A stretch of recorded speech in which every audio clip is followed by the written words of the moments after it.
Good morning, everybody. This is Stephen Pugh of the Home Bible College. It's May the 3rd, and we're looking at 2 Kings and chapter 4. And we have something of a description of some of the strange events of the life of Elisha.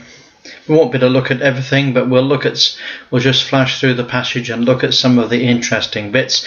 First of all, we get a situation that occurs in beginning of chapter 4. A certain woman of the wives of the sons of the prophets said to Elisha, "Thy servant my husband is dead, and thou knowest not that thy servant did fear the Lord, and the creditor is come to take unto him my 2 sons to be bondmen." You see, this was the custom in the East, custom in Israel, that if a person went bankrupt, then the creditor could come and they could take children, they could take people, and they could take them as slaves, not slaves for life, but slaves that would work out their debt. Of course, there was a limit to that. They couldn't take them for more than 7 years at the maximum. And if a year of Jubilee came along, then they automatically were freed anyway. But this was going to be a great thing for this woman, because she now is a widow, and her 2 sons are her means of income. So if the creditor takes away her means of income, then she's going to be cast into destitution. So Elijah says to her, "What shall I do for thee? Tell me what thou hast in thy house," he said. And she said, I haven't got anything except a pot of oil. So he said, "Go and borrow the vessels of all thy neighbours, empty vessels, borrow not a few. When you would come in, thou shalt shut the door with your sons, and you will pour out into all the vessels, and they shall set them aside, those that are full." So she went from him and shut the door upon her, and she brought the vessels to her, and she poured them out. And it came to pass, when the vessels were full, she said to her son, "Bring me a vessel." And he said to her, "There is not any more vessels." And the oil stayed. Then she came and told the man of God, and he said, "Go and sell the oil and pay your debt, and live, you and your children, out of the rest." So this was a remarkable miracle whereby the oil multiplied, and because oil was such a valuable commodity, it was able to pay her debt and to give her an income to keep the children. Another occasion, Elijah passed through Shunem, and there was a great woman there, and she constrained him to eat bread, and often he used to pass by, and she used to turn in and eat bread with her. And she said to her husband, "Behold, now I perceive that this is a holy man of God, who passes us continually. Let's make a little chamber, I pray thee, on the wall, and let him set him there for a bed, a table, a stool, a candlestick. And it shall be, when he cometh to us, that he shall turn in thither."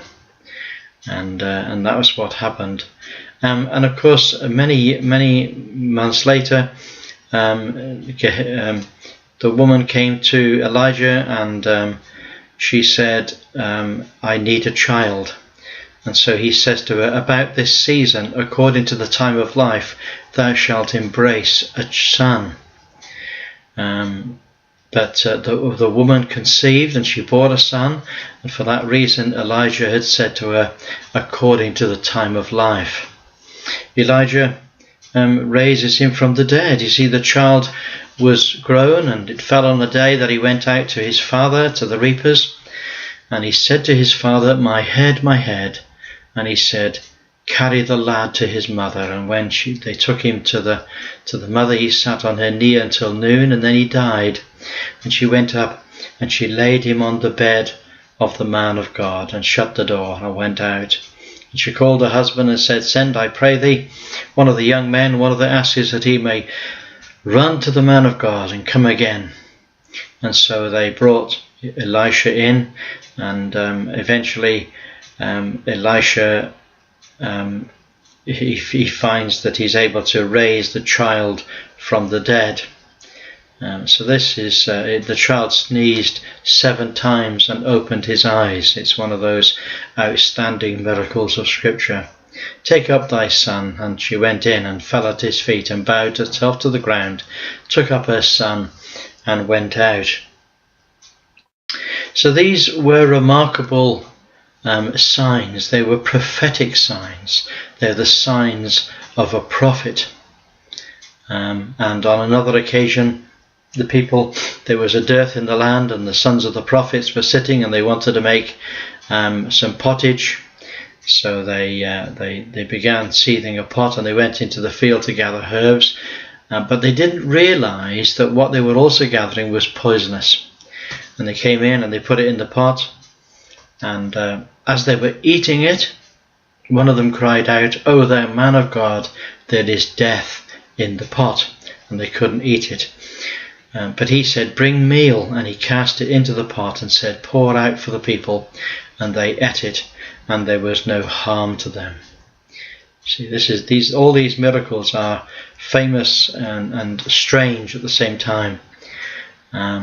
And on another occasion, from verse 42 onwards, they brought in some food and set it before 100 men, and 100 people were able to eat with the little food that they had. And so this was a miracle of the multiplication of food, a bit like when the Lord fed the 5,000. And then the next little story in chapter 5 is when Naaman, the captain of the host of Israel, captain of the host of the king of Syria, was a great man with his master and honourable, because by him the Lord had given deliverance unto Syria. He was also a mighty man of valour, but he was a leper. And in some of his battles he had taken a captive, and the captive was a little maid, and she waited on Naaman's wife. And she said to her mistress one day, "Would God my Lord were with the prophet that is in Samaria, for he would recover him of his leprosy." And so they went and told Naaman, and Naaman sent a letter to the king of Israel. And the king of Israel said, "Who am I? Am I God to kill and make alive? This man's trying to find a problem with me. He's trying to find a quarrel," he said. "But there is Elisha, the man of God, had heard that the king of Israel had rent his clothes, and he sent to the king, saying, Why did you rend your clothes? Let him come now to me, and he shall know that there is a prophet in Israel." Naaman came with his horses and chariots and stood at the door of the house of Elisha. And Elisha sent a message to him, saying, "Go and wash in the Jordan 7 times, and your flesh will come again." But Naaman was wroth. He went away. "Behold, I thought he would surely come out to meet me, and stand and call on the name of the Lord his God, and strike his hand over the place, and recover the leper. Are not Abana and Pharpar, the rivers of Damascus, better than all the waters of Israel? May I not wash in them and be clean?"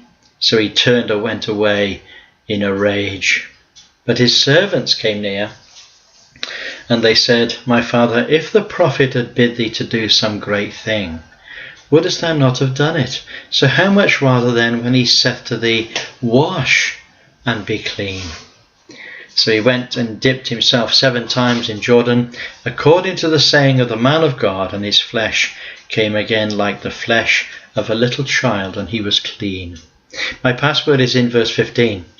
He returned to the man of God, he and all his company, and came and stood before him and said, "Behold, now I know that there is no God in all the earth but in Israel."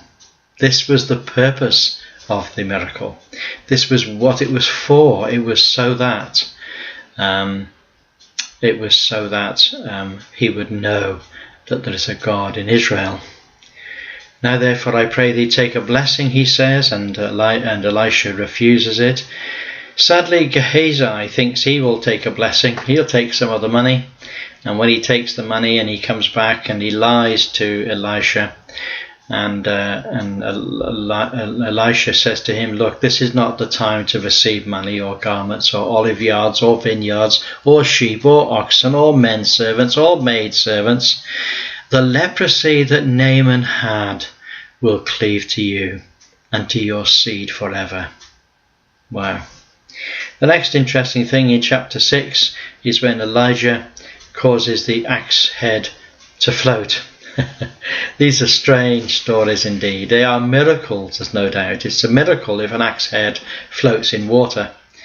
They went and they were going to they were in an area where there was not much room, so they decided they would go and they would build a new house or a new village or whatever. And as one of them was felling a beam, the axe head fell into the water, and he cried, saying, "Alas, master, for it was borrowed." He'd only borrowed the axe head. And the man of God said, "Where did it fall?" They showed him the place, and he cut down a stick and cast it in, and the iron did swim. Therefore said he, "Take it to thee," and he put out his hand and took it. The scientific people would say, "Oh, this is all impossible." Well, we don't know the full story here. We do know that it's a miracle, because iron doesn't normally float, but for some reason this was able to, the normal laws of physics were able to be suspended or altered to enable this iron to float. The next thing that we have is Elisha captures Syrian troops. I won't go into all the battle, but Elisha prayed and said, "O Lord, I pray thee, open his eyes that he may see." And the Lord opened the eyes of the young man, and he saw, and behold, the mountain was full of horses and chariots of fire round about Elisha. You see, this is Elijah prayed to the Lord and said, "Smite this people with blindness." And the Lord smote them with blindness according to the word of Elisha, and he led them all back captives.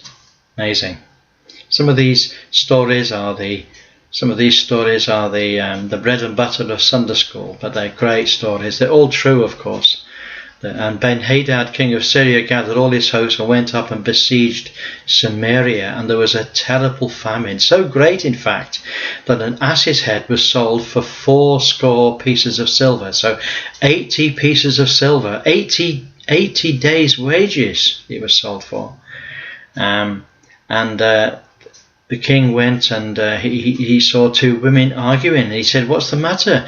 And they said, "Well, we decided to make an agreement that we would eat our children, and we ate my children, and now she doesn't want to give her children for me to eat." And the king heard that, and he rent his clothes and passed by the wall, and the people looked, and behold, he had sackcloth upon his flesh. And he said, "Go, God, do so and more also to me, if the head of Elisha the son of Shaphat shall stand upon him this day." Elisha sat in his house, and the elders said to him, and the king sent a man from before him. But ere the messenger came to him, he said to the elders, "See now how this son of a murderer hath sent to take away my head. Look, when the messenger cometh, shut the door, and hold him fast at the door. Is not the sound of his master's feet behind him?" And while he talked with him, behold, the messenger came down, and he said, "Behold, this evil is of the Lord. Why should I wait for the Lord any longer?" See, Elisha's life was at threat, because Elisha, being the man of God, was the focus of the people's anger, because God had disciplined Israel. Well, there we are. There's some thoughts there. I look forward to speaking to you again tomorrow. Have a wonderful day. God bless you. Bye for now.